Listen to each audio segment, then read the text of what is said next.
Good morning बच्चों, कैसे हैं आप लोग? आपकी तैयारी कैसी चल रही है? चलिए, हम जो है कार्यालय जो हिंदी पत्राचार है, इसी की कड़ी में आज परिपत्र को लेकर के बात करते हैं। तो परिपत्र क्या है? परिपत्र वो पत्र है बच्चों जिससे सूचना या निर्देश की प्राप्ति होती है और इन पत्रों से मंत्रालयों, कार्यालयों, विभागों, अधिकारियों और कर्मचारियों तक बात पहुंचाई जाती है।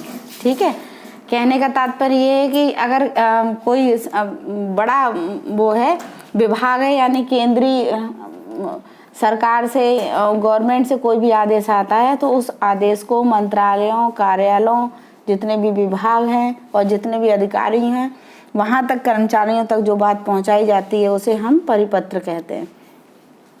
परिपत्रों के माध्यम से विभिन्न मंत्रालयों, सूचनाओं, उनके अधीनस्थ कार्यालयों में जो संलग्न रहते हैं वो अनुभागों, प्रभागों आदि को सरकारी सूचनाएं देते हैं, आदेश देते हैं, अनुदेश देते हैं और निर्देश देते हैं। इन शब्दों को याद रखिएगा आप, सूचनाएं, आदेश, अनुदेश और निर्देश।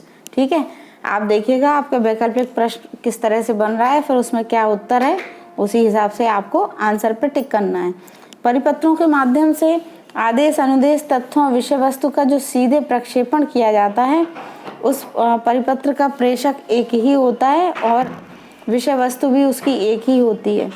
राजभाषा अधिनियम के उसमें बात करें हम तो परिपत्र का जो स्थान है 1963 की धारा 3 के अनुसार केंद्रीय सरकार के कार्यालयों से जारी की गई थी और हिंदी के इसमें प्रगामी प्रयोग में और अधिक तेजी लाने के लिए ये परिपत्र का मूल रूप प्रस्तुत किया गया था। ठीक है, तो ये परिपत्र है आप पढ़ लीजिएगा इसको। फिर देखिए, जो हिंदी का परिपत्र है उसे तैयार करते समय ध्यान देने योग्य बातें या फिर परिपत्र की विशेषताएं।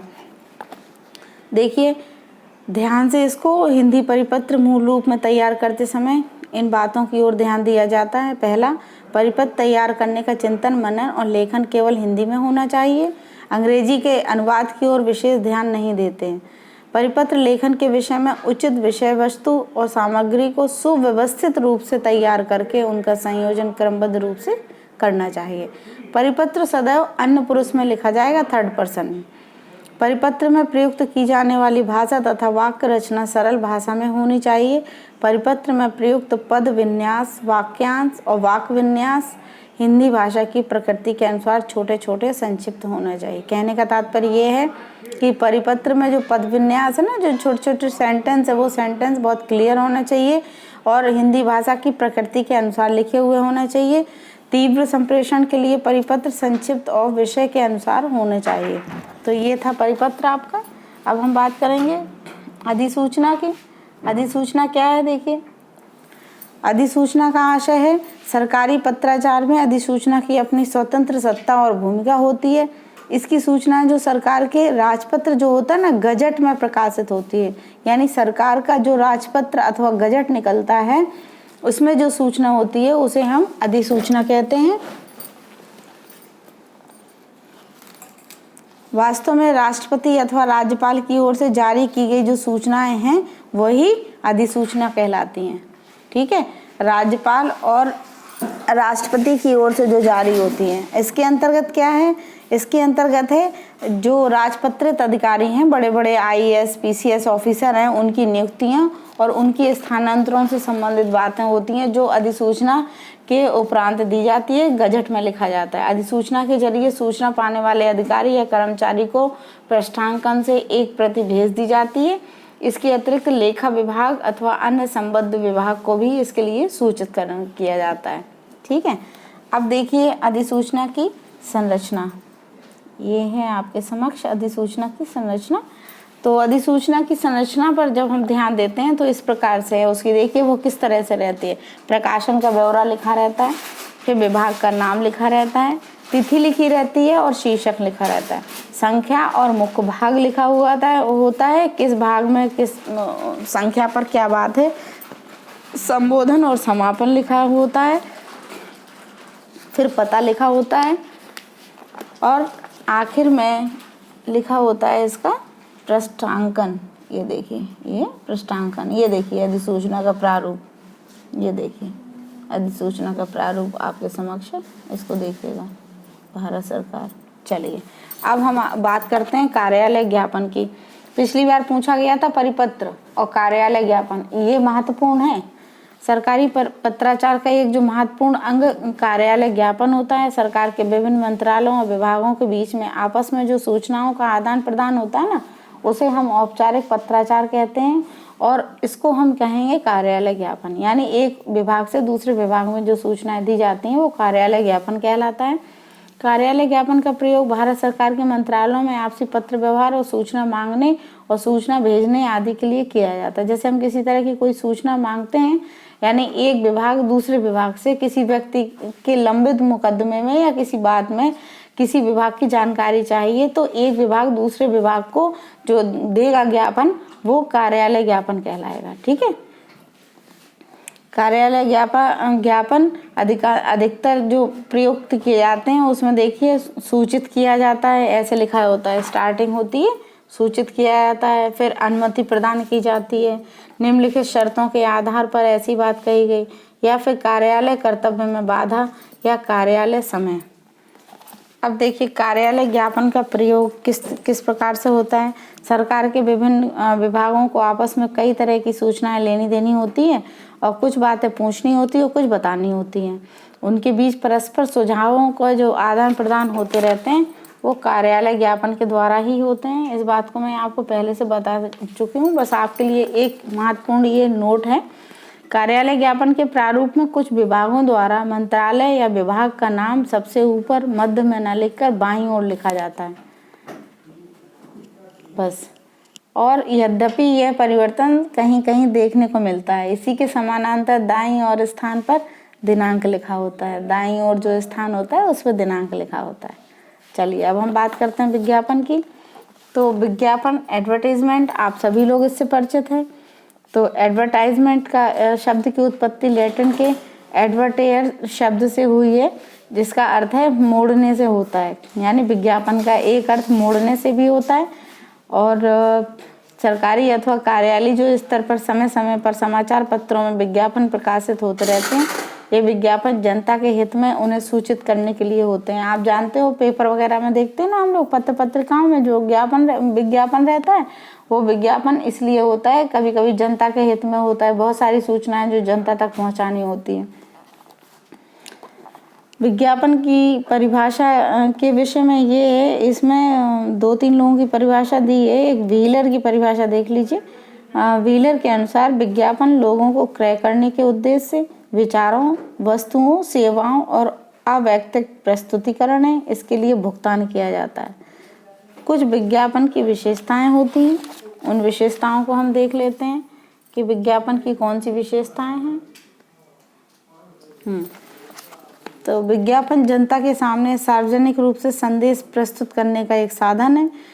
विज्ञापन एक व्यापक संदेश पहुंचाने का व्यापक माध्यम है, मतलब हर जनता को विज्ञापन के द्वारा संदेश पहुंच जाता है। विज्ञापन द्वारा एक ही संदेश को विभिन्न प्रकार के रंगों से, चित्रों से, शब्दों से, वाक्यों से और प्रकाश से सजा करके, सुसज्जित करके संदेश जनता तक पहुंचाया जाता है। ठीक है। विज्ञापन मौखिक, लिखित, दृश्य और अदृश्य सभी रूपों में हो सकता है। विज्ञापन का उद्देश्य नए ग्राहकों को जोड़ना और विद्यमान ग्राहकों को बनाए रखना। ठीक है। जो हैं ग्राहक वो बने रहें और नए नए ग्राहक जुड़ जाए, ये विज्ञापन का उद्देश्य होता है। ये आप लोग सभी लोग परिचित हैं। अब देखिए विज्ञापन कितने प्रकार के होते हैं। तो विज्ञापन के प्रकारों पर प्रकाश डालें तो पहला है अनुनय विज्ञापन, दूसरा है सूचनाप्रद विज्ञापन, तीसरा है सांस्थानिक विज्ञापन, चौथा है औद्योगिक विज्ञापन, पांचवा है वित्तीय विज्ञापन और छठवां है वर्गीकृत विज्ञापन। ठीक, बस प्रकार पूछे जाएंगे आपसे। जैसे ना बेटी बचाओ बेटी पढ़ाओ ऐसे पोस्टर नहीं लग रहे हैं, ये विज्ञापन ही तो है। योजना के उद्देश्य, ठीक है, विज्ञापन दिया, लड़कर लें अपना अधिकार, उपभोक्ता अदालत बनेंगे आपके हथियार, इस तरह की बात जो करते हैं। जागरूक ग्राहक बने, जागो ग्राहक जागो, अपने अधिकारों की मांग करें, ठीक है, या अधिक जानकारी के लिए संपर्क करें, फला फला नंबर ये है वो है, ये सारे विज्ञापन का एक हिस्सा है। चलिए अब हम बात करते हैं निविदा की। निविदा कैसे कहते हैं? निविदा का शाब्दिक अर्थ है आवश्यक रकम लेकर वांछित वस्तुएं जुटा देने या काम पूरा करने का लिखित वादा करना। इस प्रकार निविदा का अर्थ होता है आवश्यक रकम लेकर वांछित काम करने का लिखित वादा करना। जैसे कोई कार्य कराना है किसी विभाग को, तो उसने क्या किया, निविदा निकाली और उसमें आमंत्रित किया ठेकेदारों को, तो उन्होंने क्या किया, लिखित वादा कर दिया कि हम आपका ऐसा काम करेंगे, इतने समय में देंगे। इसका जो एक लिखित आदेश होता है वो निविदा कहलाती है। निविदा को अंग्रेजी में टेंडर भी कहते हैं। और किसी निर्माण के कार्य, जैसे कार्यालय भवन करवाना है, कोई आय वर्ग के लिए क्वार्टर बनवाना है, मध्यम या कोई उच्च आय वर्ग के लिए फ्लैट बनवाना है, कोई सड़क बनवाना है, ट्रॉली बनवाना है, डिब्बे बनवाना है, इस तरह का कोई भी कार्य कराना होता है तो उसके लिए निविदा के लिए सूचना दी जाती है। और जो कार्य करने वाले आते हैं वो लिखित में अपनी सूचना प्रदान करते देते हैं। तो इस प्रकार से निविदा का कार्य होता है। अब देखिए निविदा के भेद। निविदा के 3 भेद होते हैं। सीमित निविदा पहली, और दूसरी है खुली निविदा, तीसरी है अल्पकालीन निविदा। निविदा लेखन के लिए ध्यान देने योग्य बातें ये है कि सर्वप्रथम सबसे ऊपर कार्यालय का नाम और पता लिखा रहता है। निविदा से के बाईं ओर पत्र क्रमांक और दाईं ओर दिनांक लिखा है। ठीक है, बाईं ओर रहेगा पत्र का क्या क्रमांक है और दाहिने उसकी जो दिनांक होगा वो लिखा होगा। फिर निविदा सूचना संख्या लिखी होगी और धरोहर राशि, उसके जमा करने की प्रक्रिया का निर्देश जारी होगा और कार्य पर व्यय खर्च किए जाने की अनुमानित राशि, यानी कितनी राशि खर्च की गई है। निविदा प्रपत्र का मूल निर्धारित होता है, वो भी इसमें दिया रहता है। इस प्रकार से निविदा में इन सब बातों का उल्लेख होता है। ठीक है, तो ये हो गई आपकी निविदा। अब हम बात करते हैं संकल्प की। संकल्प और देख लीजिए। संकल्प को भी अधिसूचना के समान जो है भारत सरकार के राजपत्र को प्रकाशित किया जाता है। भारत सरकार का जो राजपत्र रहता है उसमें संकल्प रहता है। इसके पृष्ठांकन में सरकार द्वारा दिया गया आदेश होता है। इसका प्रकाशन भारतीय राजपत्र में किया जाए।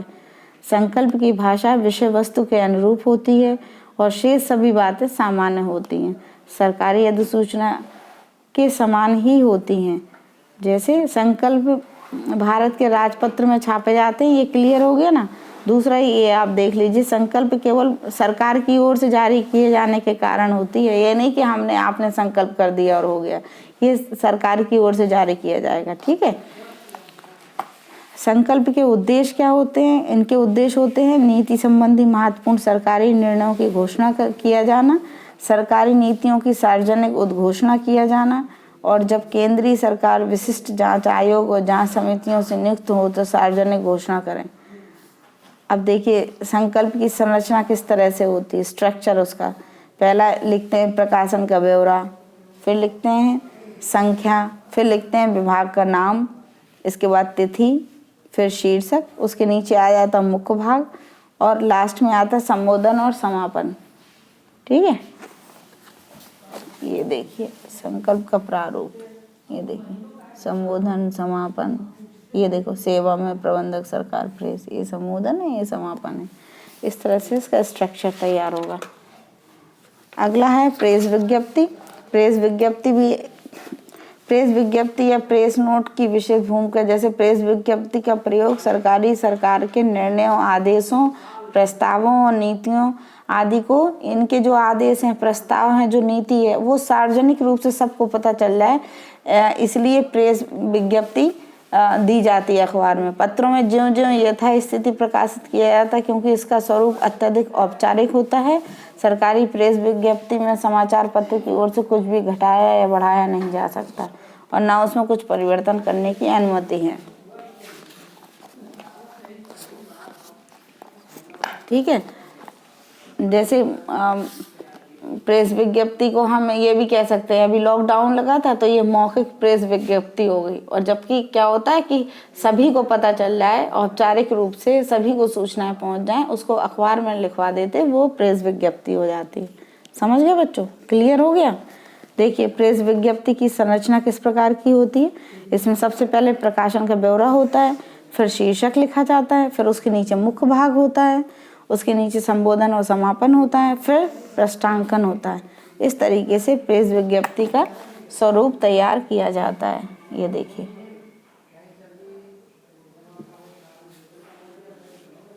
ये है प्रेस विज्ञप्ति।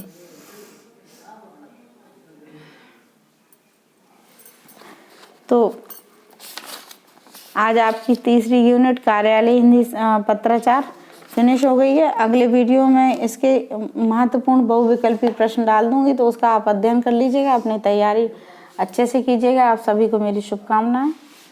धन्यवाद।